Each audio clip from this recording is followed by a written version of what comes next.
এখনো কিন্তু কালাকানুন বহাল হয়ে গেছে। সংবাদপত্রে কণ্ঠবধি যেসব ফাইবারে ডিজিটাল সিকিউরিটি অ্যাক্ট হয়ে গেছে, এগুলি অবিলম্বে সেগুলি প্রত্যাহার করতে হবে।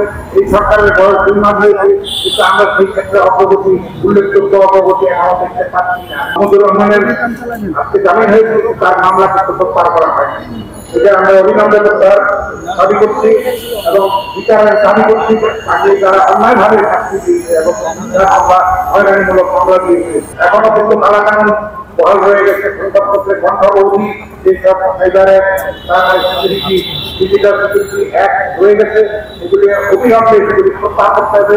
এই সরকারের বয়স 2 মাস হয়েছে, কিন্তু আমরা সেই ক্ষেত্রে অগ্রগতি, উল্লেখযোগ্য অগ্রগতি এখনো দেখতে পাচ্ছি না।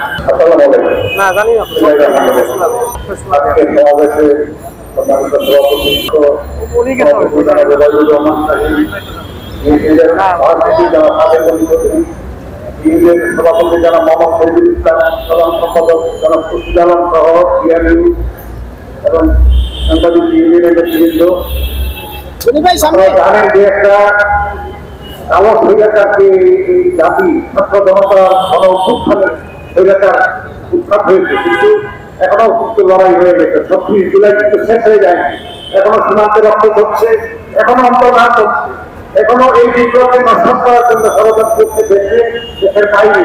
আপনারা জানেন এর মধ্যে অনেকগুলি ঘটনা ঘটেছে, এখনো কিন্তু অস্থিরতা তৈরির জন্য ষড়যন্ত্র চলছে, চক্রান্ত চলছে। আমার দেশের সম্পাদক, নতুন সম্পাদক দীর্ঘকাল কারাবরণ করেছেন, রক্তাক্ত হয়েছেন, মার্কেটে রক্তাক্ত করা হয়েছে তাকে। এত দীর্ঘ সময় কোন সাংবাদিক, কোন সম্পাদক এই দেশের ইতিহাসে কারাবরণ করেনি। এই অন্যায় এবং জুলুম করে যে তার উপরে রায় দেওয়া হয়েছে, আমি সেই রায় পুনর্বিবেচনা করার জন্য দাবি জানাই। এই তথাকথিত বিচারপতি খায়রুল হক, সুরেন্দ্র কুমার সিনহা যারা বড় বড় কথা বলে বেড়ায়, তাদেরকে বিচারের আওতায় আনার জন্য আমি দাবি জানাচ্ছি। এবং যারা এই স্বৈরাচারের দোষর হিসেবে যারা তাকে স্বীকার করেছিল, আমাদেরকে বন্ধ করে দিয়েছিল, চিন্তার আগুন দিয়েছিল, সেই তাদের বিচার করতে হবে, ক্ষতিপূরণ দিতে হবে। এখনো কিন্তু কালাকানুন বহাল হয়ে গেছে। সংবাদপত্রে কণ্ঠবধি যেসব ফাইবারে ডিজিটাল সিকিউরিটি অ্যাক্ট হয়ে গেছে, এগুলি অবিলম্বে সেগুলি প্রত্যাহার করতে হবে।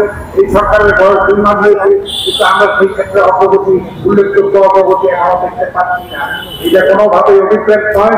এই আমরা কিন্তু মঞ্জুর রহমানের আজকে জামিন হয়েছে, তার মামলা কিন্তু প্রত্যাহার করা হয়নি।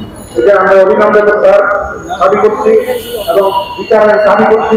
আগে যারা অন্যায়ভাবে শাস্তি দিয়েছে এবং যারা আমরা হয়রানিমূলক মামলা দিয়েছে এবং বন্ধ মিডিয়া এখনো রয়ে গেছে, সেগুলিকে অবিলম্বে খুলে দিতে হবে। সংবাদপত্রের স্বাধীনতা নিশ্চিত করতে হবে।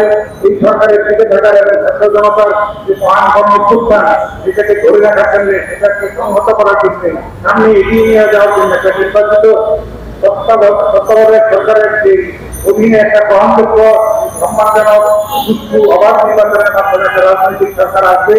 এই তারা এগিয়ে নিয়ে যাবে, এই সংস্কার এগিয়ে নিয়ে যাবে। এটা একটা ধারাবাহিক করছে। এই লড়াইয়ে আপনাদের সবাইকে শরীর হওয়ার জন্য, দায়িত্ব পালন করার জন্য, দেশপ্রেমের পরিচয় দেওয়ার জন্য, শক্তির পরিচয় দেওয়ার জন্য আমরা অনুরোধ জানাবো। এই তত্ত্ব এবং অঙ্গীকার হয়ে থাকছে আমাদের এই সংগ্রামী সমাবেশের অঙ্গীকার। আপনাদের সবাইকে ধন্যবাদ। আল্লাহ হাফিজ। ধন্যবাদ।